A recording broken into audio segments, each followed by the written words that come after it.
Hello guys, and welcome to another exciting tutorial of 3ds Max. It's your host AJ, and in the last video we discussed about how we can actually modify our object, and we were just talking about basics of modifier and using edit poly, seeing how we can actually select our subdivisions. So it was a fun tutorial, but right now getting back to today's tutorial, today we'll be creating some lights.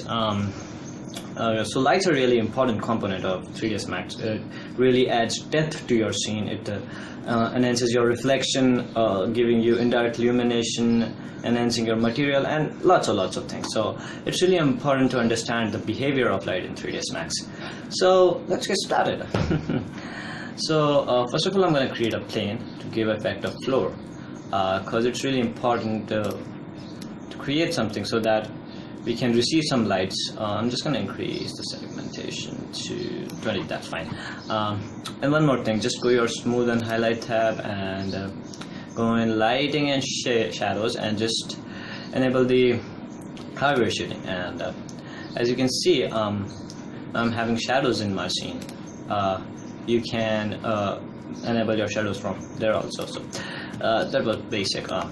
So now to create lights, we have to go to lights right there and just select, we can see we have a drop down right there which says we have photometric lights, standard lights, and V-Ray. So V-Ray is not the part we have to discuss right now, so we'll be talking about photometric and standard. So I'll be creating today some standard lights, which is Omni, and the free light, that is photometric. So I'm just going to select standard and select this Omni right there, and I'm just going to place it in my scene. There we go. So you can see my scene becomes darker because right now my light is facing downwards, and I have to just drag it up in my scene. As you can see, the scene becomes brighter. Now jumping to its properties, going over right there. So you can see we have a huge list of properties like intensity, advanced, shadows, parameters, and shadow maps parameters, a lot of things. So we're just first going to talk about general parameters. So general parameters says that what kind of light you want. We're selecting right now Omni. We can make it directional, then it'll be just facing in one direction, or we can just make it a spotlight, or just keep it on Omni. Omni is basically is a light source which is spreading light in each direction, so it's really amazing. So now coming down on shadows. So shadows will just create some shadows in your scene. Like you can see right now I'm not having any shadows. As I'm going to turn it on, I'm having shadows. So you can enable shadows. There are different kind of maps in shadows, like advanced ray trace, mental ray, shadow map, ray trace shadows. So these are different kind of shadows. You can just try and experimenting those to get better results. Basically right now I'm selecting advanced ray trace, so it's really amazing because 3ds Max is now calculating shadows by following the light rays. It's sending 2 bundles of light rays for getting smoother shadows, or you can just select ray trace shadows. It's just gonna send 1 bundle of rays, so not getting that much of soft shadowing, but still they both are pretty much realistic. You can even exclude some objects from casting shadows, so it's up to you if you want to do. Now getting back to intensity, color, and attenuation. So you can actually change your multiplier for increasing the intensity of light. For instance, I can just make it 2. So you can see my scene becomes brighter. Default setting is 1, and it's pretty much decent. You can even change the color of your light. Like for instance, you can give it any weird color. So even though I just like to keep it on, just keep it on white. So just getting real results. You can even work on decay. So what is decay? Basically, these lights are indoor lights, and indoor lights decay with time, with passage of distance. Like for instance, if an object is placed far away, then it won't be receiving that much of light. It will be receiving a little bit lesser light. So lights can decay with the time. So you can actually select different kinds of decay you have. Like you have immerse or immerse square. So immerse square decreases the light with the direct proportionality of the distance. Direct proportionality with the distance. So it's going to decrease your light according to that. So you can just increase the area you want. But in immerse square, it's going to decrease the light with the inverse proportionality of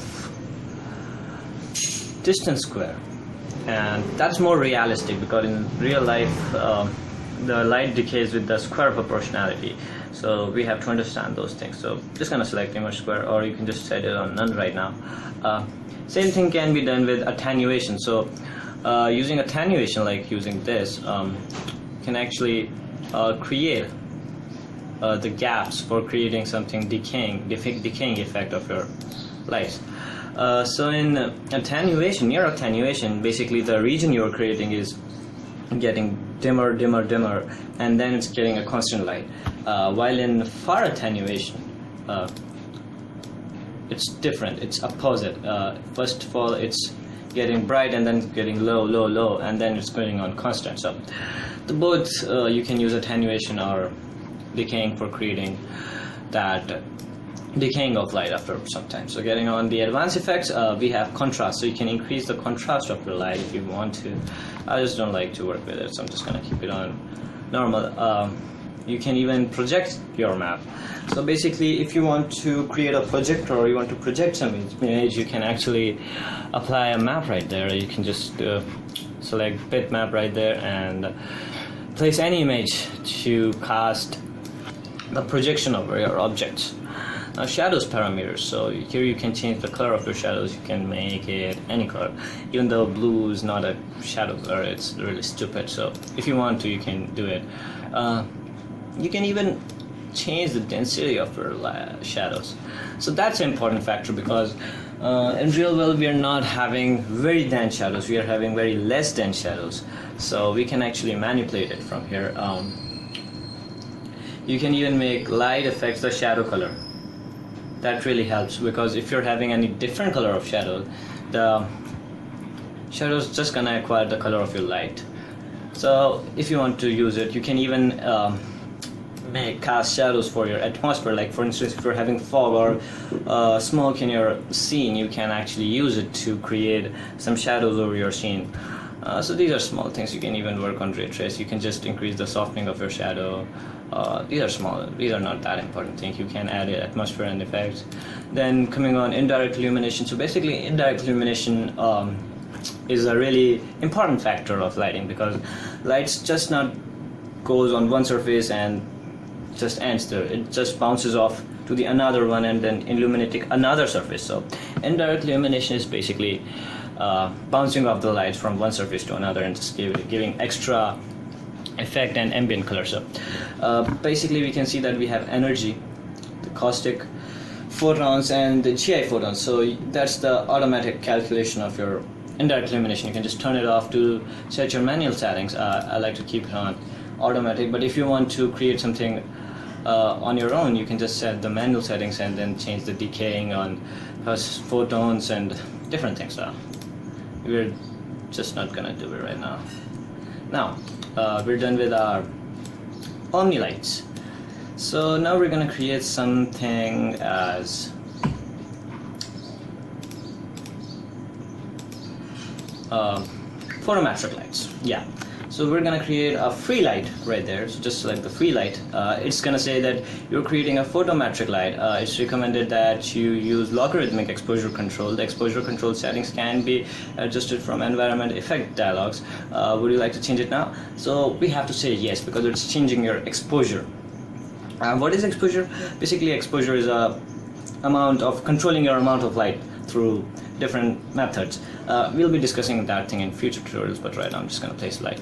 So you can again see that the light I'm creating, just making my scene darker, I have to drag it up right there.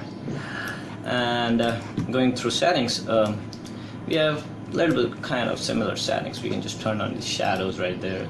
You can make it targeted even if you want to target your light at a particular point.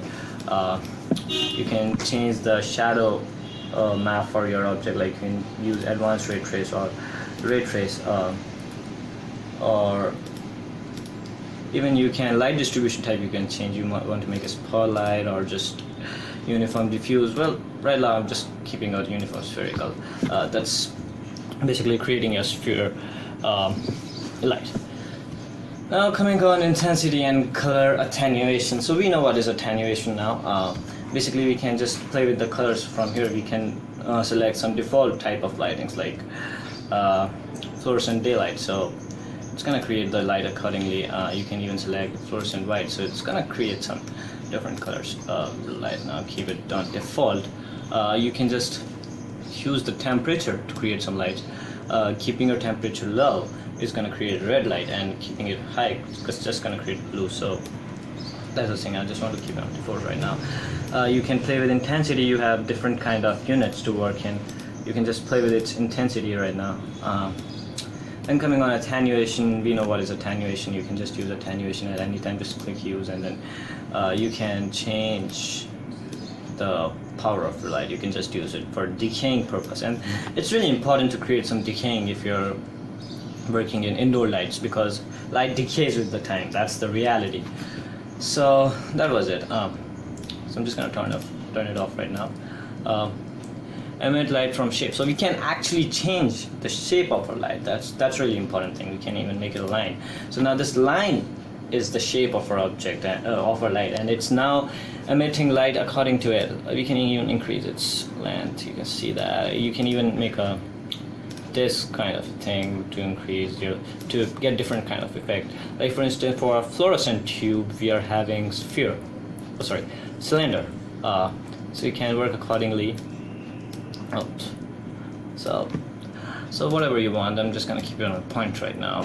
Then we have shadows parameters, same as our standard lights. We can even turn on the atmosphere shadows and different stuff. Advanced settings are still same. We can change the contrast. We can make a map to project our image if you want to make a projector, and then we can work upon our mental ray illumination, indirect illumination. That's a really important factor. We will be discussing it in future tutorials, because indirect illumination really helps us in creating real world images, very realistic results. So that was pretty basic about lights. We discussed its properties, how we can work with them, and how they help us to create something realistic. We even learned something new like indirect illumination and attenuation. So these are some pretty basic of lights. You just try experimenting them on your own and try to work upon these things. So I think so I made myself pretty clear about lights and shadows. And in the next video we'll be talking about rendering. It's really an interesting component of 3ds Max. It actually allows you to calculate your scenes, light and materials, and just gonna create a realistic result. So next tutorial will be really fun tutorial, even though this one was amazing, but we'll be discussing about mental rendering in second tutorial, and I'll catch you guys in next video. Goodbye.